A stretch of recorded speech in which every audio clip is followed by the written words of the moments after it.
अरे और भगवान नौकर बनने के लिए तैयार है।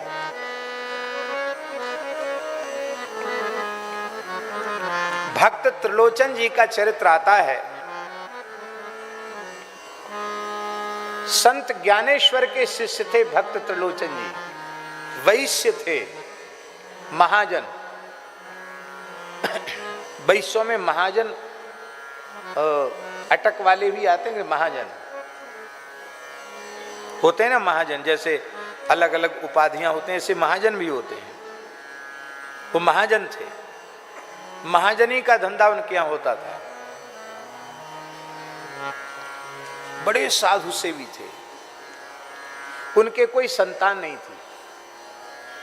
भगवान की कृपा से धन की कोई कमी नहीं थी, धंधा अच्छा था, महाजनी का काम बढ़िया था।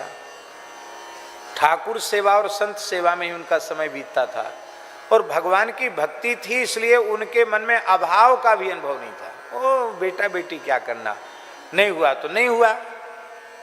लेकिन एक बात की चिंता उनके मन में रहने लगी, त्रिलोचन जी के मन में। उनके मन में एक बात की चिंता रहने लग गई कि अब हम हो गए हैं बूढ़े और ठाकुर सेवा और संत सेवा नौकर चाकरों के द्वारा संभव हो, तो अपने हाथ के करने की चीज है।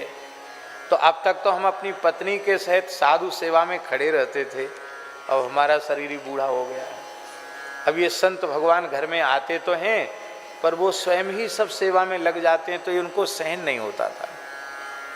और मन में सोचते थे कि हे प्रभु, कोई ऐसा भक्त सेवक मिल जाता जो चाहता मुँह मांगा हम उसको दे देते, लेकिन वो साधुओं की सेवा संभाल लेता, क्योंकि मेरा शरीर तो बूढ़ा हो रहा है और मेरी घरवाली भी बेचारी वृद्ध हो रही है, भक्तानी भी वृद्ध हो रही है। तो श्री त्रिलोचन महाजन जी के मन में बड़ी चिंता थी। पंढरीनाथ भगवान, पंढरपुर के ठाकुर जी सहन नहीं कर पाए। ये सत्य घटना है, भक्तमाल में कथा है। तो ठाकुर जी आ गए, बोलो भक्तवत्सल भगवान की। ये तो नटवर नागर हैं, विचित्र वेशभूषा बना लेते हैं, फटी सी कामरी, फटे पुराने कपड़े, 15-16 साल की उम्र, केस घुंघराले, स्वरूप तो खूब सुंदर, पर ऐसे के महीनों से नहीं नहाया हो, शरीर पर धूल मिट्टी चढ़ी है, केस उलझ के जटा जैसे हो गए हैं, टूटी सी पानी है, टेढ़ी बेड़ी लकड़ी लिए हैं। और त्रिलोचन जी बैठ करके जब भी कर रहे थे, रो भी रहे थे कि प्रभु साधु सेवा में कमी नहीं आनी चाहिए, संत सेवा के लिए कोई सेवक मिल जाता तो अच्छा था। तब तक ठाकुर जी आए। शेठ जी राम राम, जय जय राम कृष्ण हरि। नेत्र खोले, अरे बड़ा सुंदर बालक है, लगता है इसको नहाता धोता नहीं है, फटे पुराने कपड़े हैं, पैर में जूती भी फटी पुरानी सी जूती है।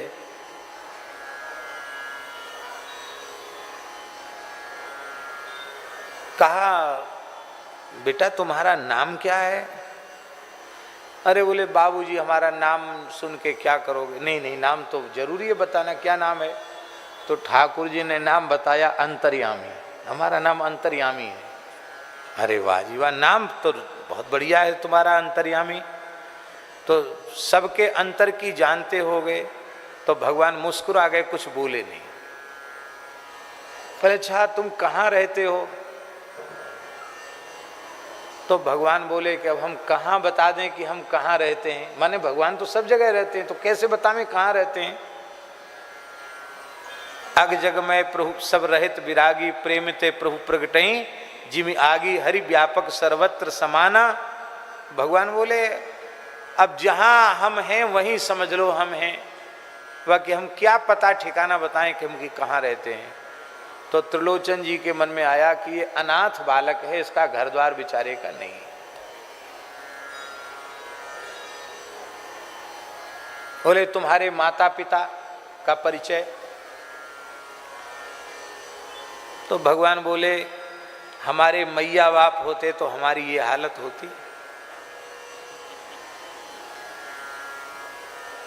हाँ ये भी बात ठीक है, मैया बाप होते तो ये हालत नहीं होती। ये उत्तर भगवान ने इसलिए दिया कि सबके मैया बाप तो वो खुद ही हैं, उनका कौन मैया बाप होगा। ये तो लीला में भले ही किसी को पिताजी माताजी बना लें, वस्तुतः सबके पिता तो वही हैं, जगत पिता हैं। तो ऐसे क्यों भटक रहे हो? तो ठाकुर जी बोले कि लोग किस लिए भटकते हैं आप बताइए।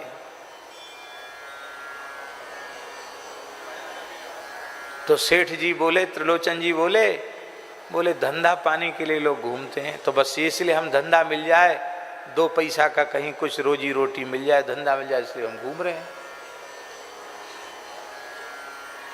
तो कुछ काम करना जानते हो? ऐसा ही होता है कि नहीं, नौकर कोई आता है तो ऐसी बातचीत की, कुछ काम करना जानते हो? किस काम में तुम्हारी योग्यता है? बोले हमको चारों वर्ण और चारों आश्रमों की क्या मर्यादा है, उनका क्या खान पान है, क्या उनकी रेख टेक है, सब मुझे मालूम है। अच्छा।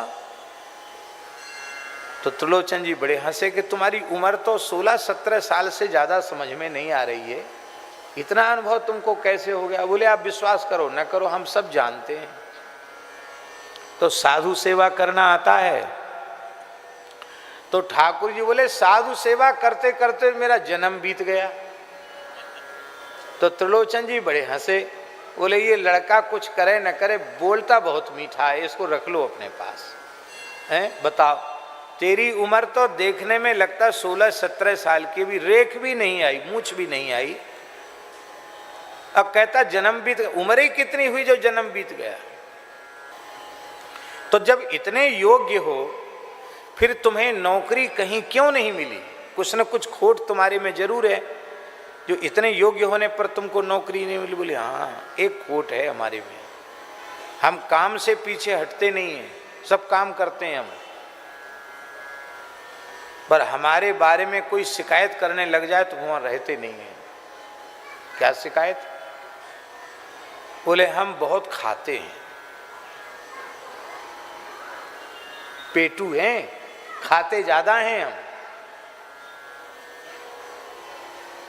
तो त्रिलोचन जी हंसने लगे, बोले घर में अन्न धन की कमी नहीं है, कितना खाते होगे, बच्चे हो? तो भगवान बोले खाऊं 5-7 शेर, 5 शेर खा जाता हूं मैं, नहीं तो ठीक से खिलाओ तो 7 शेर तो कम से कम खा ही जाता हूं। आप लोग कहेंगे भगवान ने ऐसी बात क्यों कही? बहुत ध्यान से सुने, ये बात शास्त्र की बात है, लिखने योग्य और समझने योग्य बात है।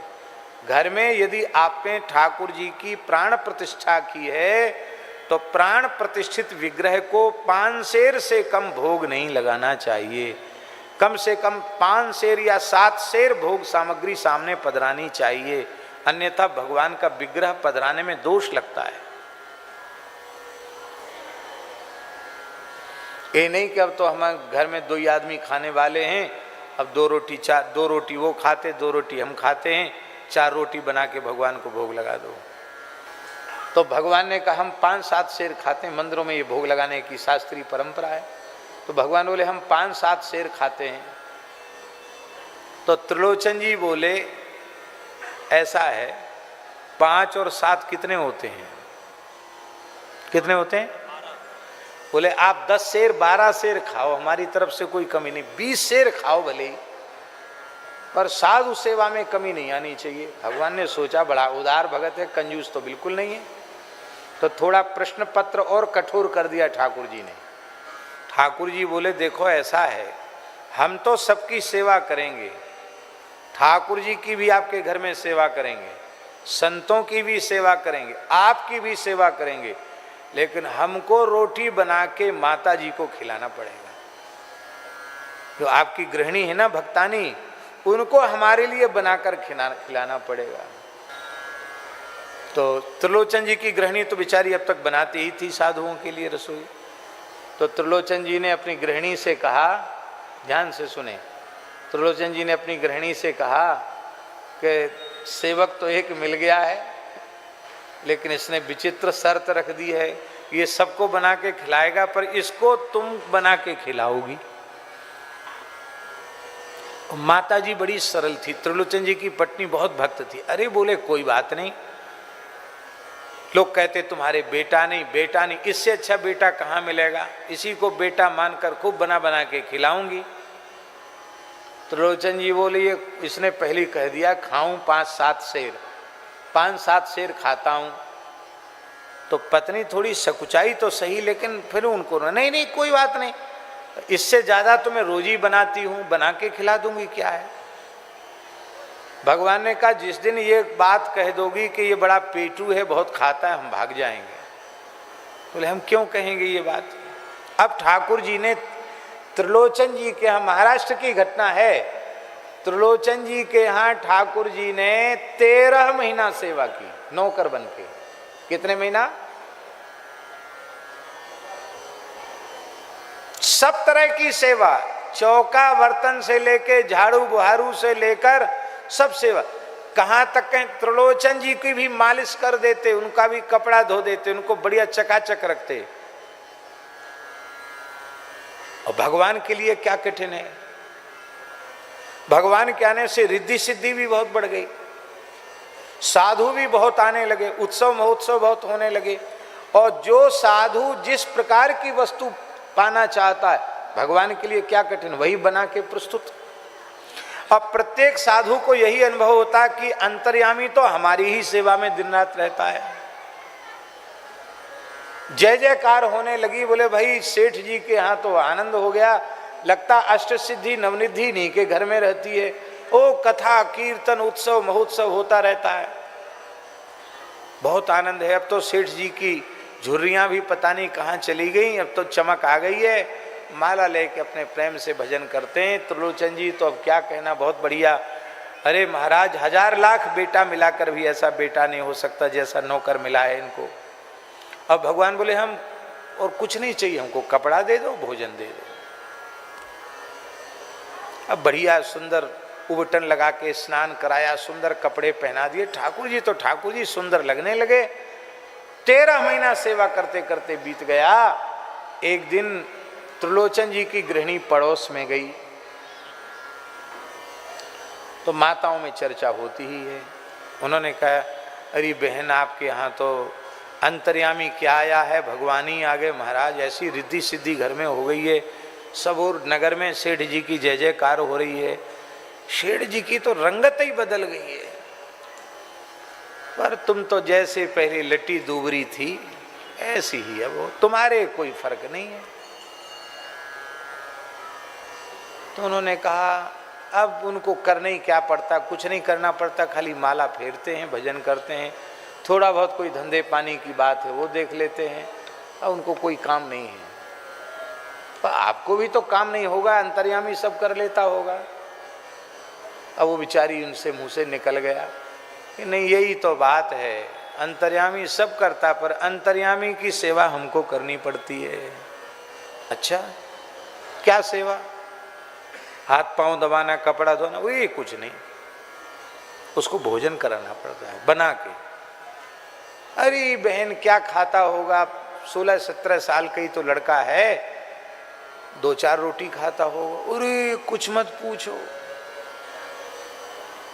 5 शेर 7 शेर एक बार में ही जय सिया राम वो खा जाता है। अच्छा देखने में तो नहीं लगता कि इतना खाता है। हाँ खाता तो खूब है। अभी बेचारी उसके मुंह से निकल गई। ठाकुर जी अंतर्धान हो गए। ठाकुर जी जब अंतर्धान हो गए तो त्रिलोचन जी बहुत दुखी हुई, उनकी पत्नी बहुत दुखी हुई, खाना पीना छोड़ दिया, रोने लगे। घर घर जाके पूछते मेरा अंतर्यामी कहाँ है। अंत में निश्चय किया प्राण ही त्याग देंगे तो साक्षात ठाकुर जी आ गए। बोले हम तो सदा से संतों की नौकरी करते हैं, हम आज भी तुम्हारे नौकर बनकर आने के लिए तैयार हैं। अब तो और रोने लगे त्रिलोचन जी। बोले जगन्नाथ जगतपति लक्ष्मीपति वैकुंठनाथ को, रुक्मिणी नाथ को मैंने अपने घर में नौकर बनाकर रखा, मेरे पैर दबाए आपने, मेरे बर्तन साफ किए, रसोई बनाई। प्रभु मैं बहुत अधम हूँ। भगवान ने कहा, हृदय से लगाया, बोले हम तो बहुत प्रसन्न हैं तुम्हारे ऊपर। श्री भक्तमाल में नाभाजी ने त्रिलोचन जी को चंद्रमा कहा है, भक्त जगत का चंद्रमा, भक्त नक्षत्र के समान है। तो इस कलिकाल के भक्तों में नाम त्रिलोचन शिष्य सूर शशि सदृश उजागर, नामदेव जी का भक्ति जगत का सूर्य कहा और त्रिलोचन जी को भक्ति जगत का चंद्रमा कहा। श्री त्रिलोचन जी के पद गुरु ग्रंथ साहब में है। सिखों का पवित्र ग्रंथ जो गुरु ग्रंथ साहब है, उसमें भी श्री त्रिलोचन जी के पद सम्मिलित किए गए हैं, नामदेव जी के पद भी सम्मिलित किए गए हैं। माने आप ये विचार कीजिए कि उस काल के कितने बड़े संत हुए श्री त्रिलोचन जी महाराज। कोई हमारे जैसे विरक्त बाबा जी नहीं थे, वैश्य थे, गृहस्थ थे, परिवार में रहते थे, पर उनकी ख्याति कितनी हुई होगी कि सिखों के पवित्र ग्रंथ गुरु ग्रंथ साहब में भी त्रिलोचन जी की वाणी को आदर पूर्वक स्थान मिला।